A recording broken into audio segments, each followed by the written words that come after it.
I want to talk about dog parks real quick. Dog parks are not necessary for your dog, and they're not necessary for exercising your dog. And if you think that your dog running around a dog park, that's how they're supposed to exercise, they're not. Your dog should be exercising with you. So that's why you do training. Training causes your dog to be exhausted. It is an exhausting thing for your dog to do, putting pressure on your dog. The dog park, if you're going to even go in there, before you go in, you need to look at everybody in the dog park, all the dogs, and make a decision right then. Are you going to go in there with your dog?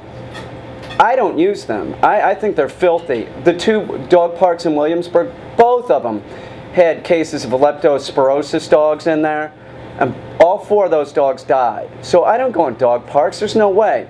Plus there's whipworm, tapeworm, there's a bunch of stuff your dog can get. The dog park is an unstable pack. You go in there, and if you think that seeing these dogs running around with wagging tails means that they're happy, they're not. They're excited. And if your dog is sitting next to you at the dog park, it's probably because it's either terrified or it's confused and it's going to protect you if a dog comes close. So get your dog out of there. Okay? Dog parks are not necessary. They're nasty. And you're going to put your dog into an unstable environment. That's an unstable pack, and there's a total transitional period constantly. There's always new dogs coming in. That's not the way it works, okay? You're going to be putting unrealistic expectations upon that dog. By the way, I worked with a puppy this weekend who got in a fight in the dog run, which is no shock to me, because what did it do? It took Denise Herman, Empire of the Dog's puppy class, okay? This dog could not even sit for the owner outside. It doesn't even know sit, right? And it's very excitable, and when it sees other dogs, it just fixates on the dogs. Do not take this puppy class at Empire of the Dog. She has one puppy that she trained, and you know what? That dog started biting at 4 months. That is something that she told me. That's scary. She can't train a puppy without making it into a biter, right? And she was going to adopt a dog that was 6 months old. This was just 3 weeks ago, but she's hesitant because the dog has a little fear response. That's a 6-month-old dog. You know, she's a dog trainer. This should not be a problem for her. As a matter of fact, dog trainers should gravitate towards the dogs with problems. Now, I bought Ike, of course, and I've bought dogs, but I always adopt dogs with problems and animals with problems, birds with problems. You know, that's what I do. I gravitate towards the dog with the problem to help them. But I also know how to raise a puppy, and I've raised several of them. Both these, oh, and the icing on top of this is, the puppy was also work with Wag the Dog, right? These are food trainers that, like, they don't know what they're doing. They're working with somebody and they're not explaining to the person that you need to have your dog, you know, under control. You need to teach your dog how to sit outside. If you're doing these puppy classes inside, no good. Your dog needs to work outside, right? So working your dog around the dog park is totally appropriate. Going into the dog park, no good. Stay out of those dog parks.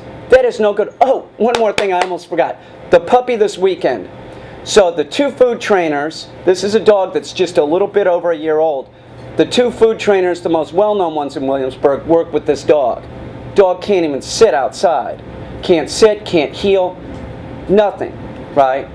She called somebody at My 2 Dogs, and My 2 Dogs heard that it was a pit bull, and they didn't want to work with it because it's a pit. Like a pit is some kind of dangerous animal.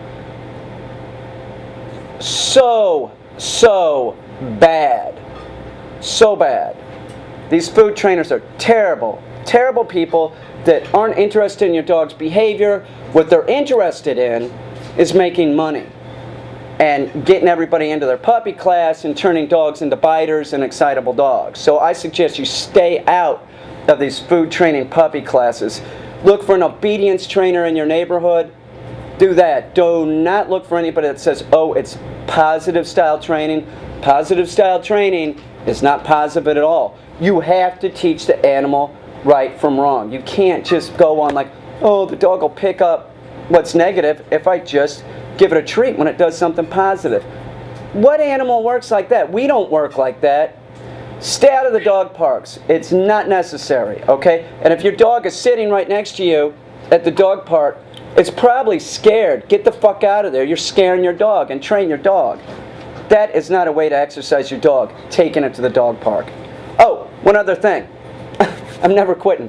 When you see your dog jumping up and doing this play fighting, don't let them do that. Don't let them do that. That's mock fighting. They're honing their skills for the big whammy fight. So if your dog's front legs are up all the time playing with other dogs, no good.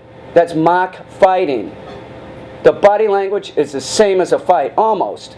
You know, the only difference is that the dog's not biting the other dog real hard. Don't encourage these excitable behaviors.